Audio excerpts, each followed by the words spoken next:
Yeah, well, I've appropriated the term from Bourdieu, who's a well-known sociologist, but I'm not claiming to be necessarily using it in the same way as he uses it. But let me tell you how I want to use the term. That economic decisions and political decisions are made in the context of a set of beliefs, values, and preferences.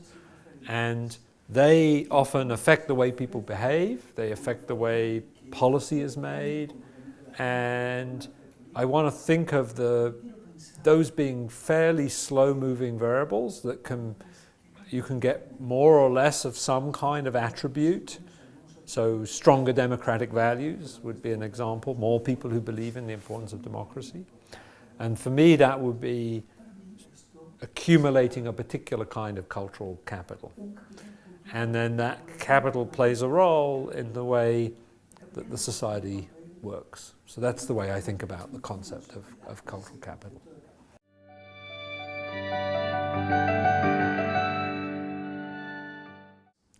Yeah, we have lots of tools, survey tools, for asking people questions about their preferences, attitudes, and beliefs. So to the extent that that's a reliable way of getting information, and I think it has quite a lot of validity, then we can think of that as allowing us to think about differences in the cultural capital of different countries, or different regions within countries, or different families, whatever level we want to employ the idea. And I think in principle we can bring survey type information to bear in trying to measure those differences. So I do think it's something which is potentially an operational idea as well. So in my lecture that I'm giving today, I'm going to, in a rather specific way, but there are a number of ways you could do this, but in one very specific way, I'm going to suggest how we can bring it inside an economic model of policy choice and political economy. So I'm trying to bring it together with other ideas so that we can see what difference it would make to the way we think about issues by bringing it in.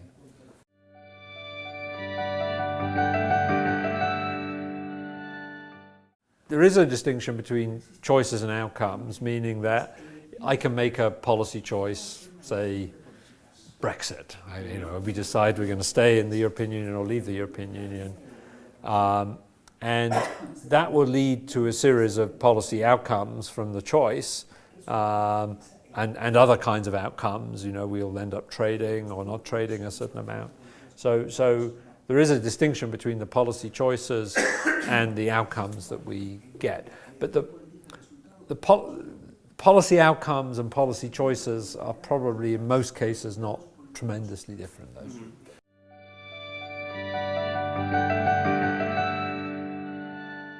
Those three things I do view as distinct. So what's the kind of political outcomes or political choices are things like voting decisions and who you elect to the legislature or to become president or prime minister. Those are the political outcomes. When people decide what to vote for, or I suppose that's the most relevant thing here, they're affected by their values and preferences and information, beliefs. All of those things go into the decisions that they make to achieve those political, to make those political choices. And then those political choices affect the policies that are ultimately going to be put in place. So having assembled a particular parliament, that parliament then has to make decisions about taxes or public spending or anything else. So those are the policy outcomes. So you have the sort of values and preferences, they affect the political choices, those affect the policy outcomes. Now what's different in the normal way of operating in the lecture I'm giving today is I'm then interested in the feedback between policy outcomes and values and preferences, so that you can then, having experienced particular policies and with the sort of dynamics of influence that happen through either families or other social networks, you can actually lead to changes in people's values and preferences from the policy outcomes that are chosen.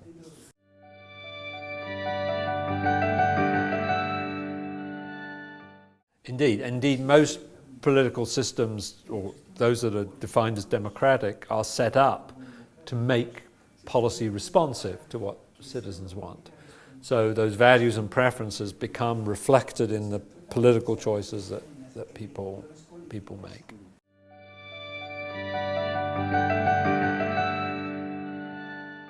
Yes, or environmental policy in general, but climate change would be a very good example.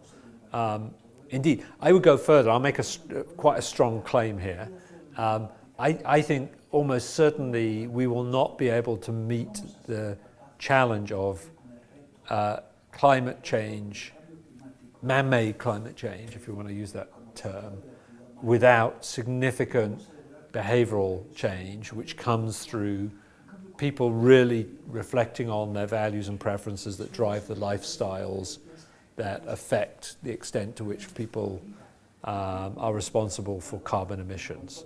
So I actually do view this as absolutely central to the question of whether we will, in the end, get on top of the problem of climate change.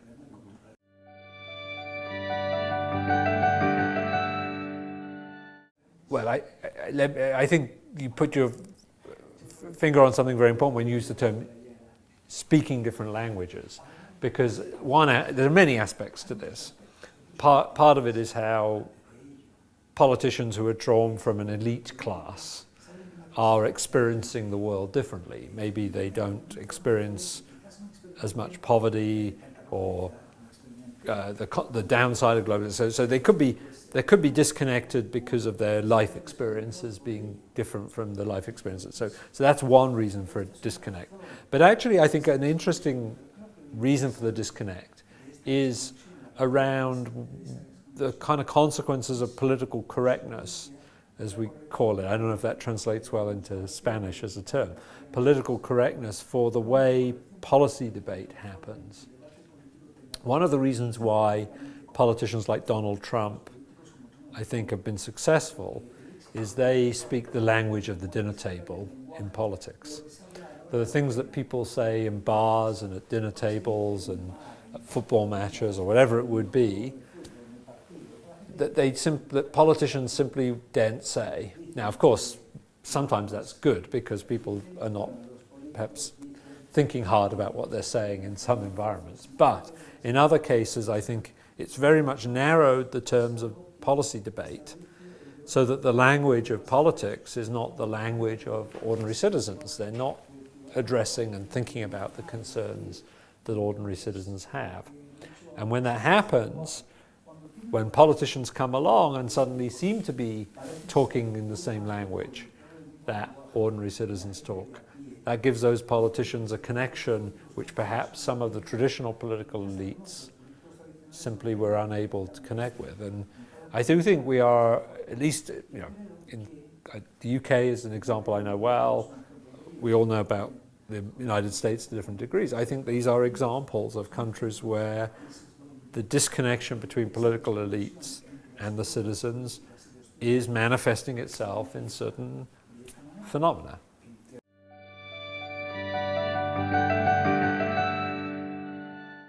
But yes, exactly. I mean, in some places the change happens in new leaders, like Donald Trump, who comes out of a totally non-political background and becomes president. So, but in other countries, like in the UK, the party system in the UK makes it very difficult for new leaders to emerge.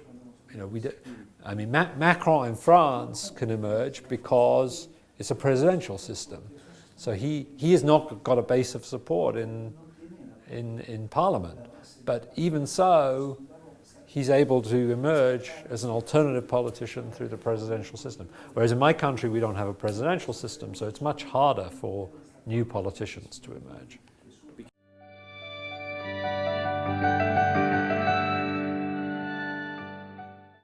Yes, it is. It's because the key to electoral success is through parties, and new parties find it very difficult to emerge. So a good example, we have a politician who's now resigned as the head of our UKIP party. So UKIP was the main party arguing for Brexit, and his name was Nigel Faraj. Now he was an MEP, but he was never a member, or has never been a member of the House of Commons. And that's because UKIP, his party, cannot get any MPs elected. Well, they had one, but it was a bit of a strange situation, a defector from the Conservative Party. So it wasn't really a proper election in the conventional way. So the bottom line is it's very hard for a new politician to emerge, even though that's a recognised figure. Everyone on TV would know who Nigel Farage was, but he's never been part of the standard political elite, meaning an elected member of the House of Commons.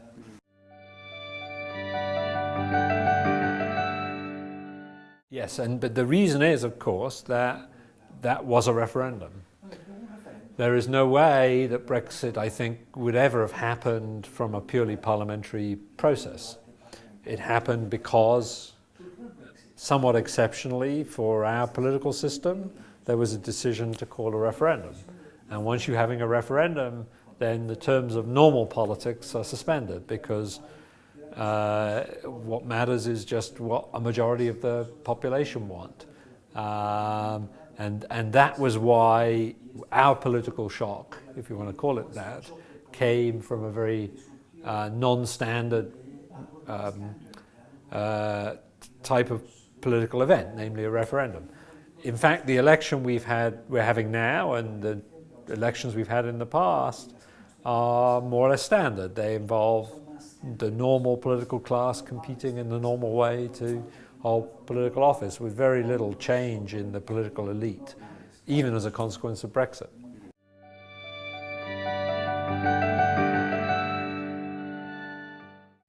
Yeah, so just one clarificatory point, because I think there's one of the reasons why small parties don't emerge in the UK and become large parties is we don't have a proportional representation system.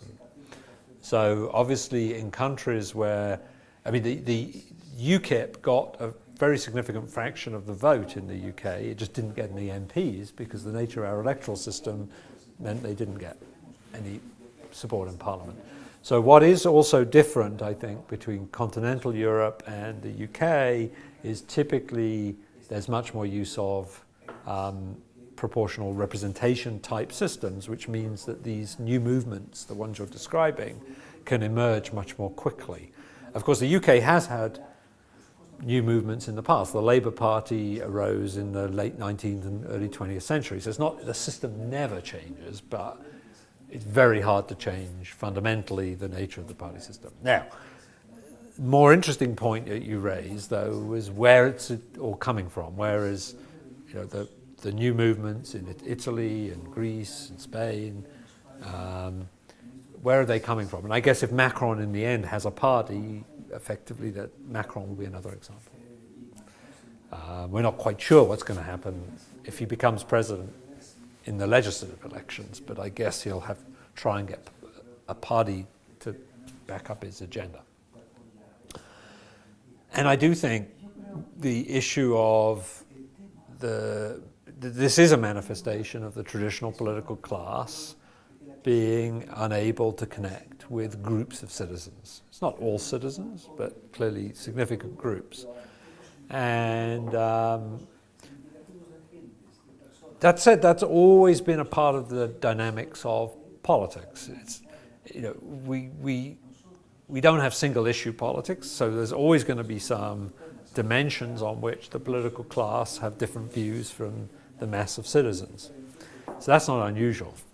I think what's unusual at the moment are the types of issues on which that disconnect is coming are, I think, a manifestation of a particular feeling that the forces of globalization and change have created these disaffected groups who seek new kinds of politicians to try and project their concerns into the policy process. And that's where these political entrepreneurs, if you want to call them that, these new politicians leading new political movements, are seeing the opportunity through cultivating these disaffected groups in society.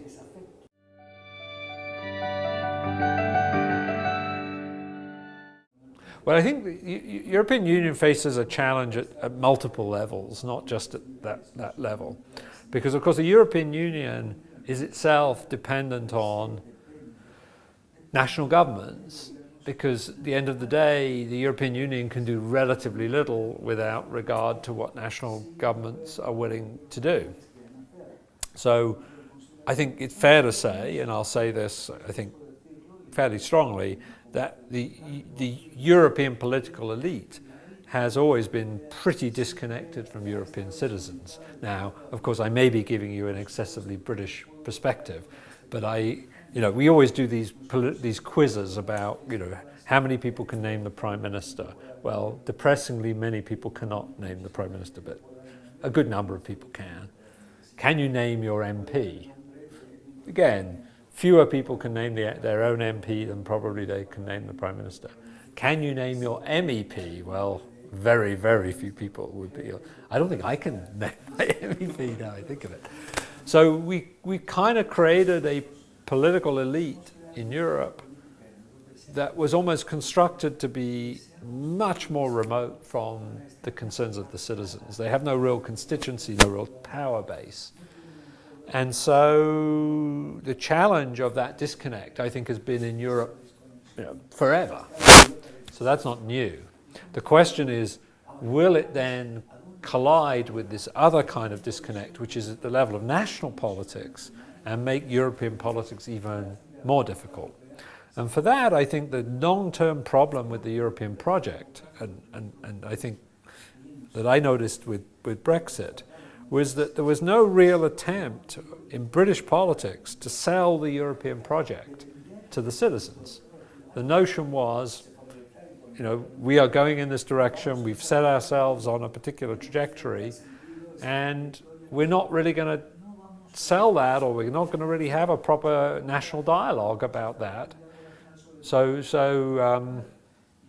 free mobility of labour is a perfect example. I don't remember a proper political debate around the value of freedom mobility. It was something that simply happened. Tony Blair at the time was very much leading on this issue and chose to make a decision, but I don't think it followed a really intensive debate about, was that the kind of world we want to live in?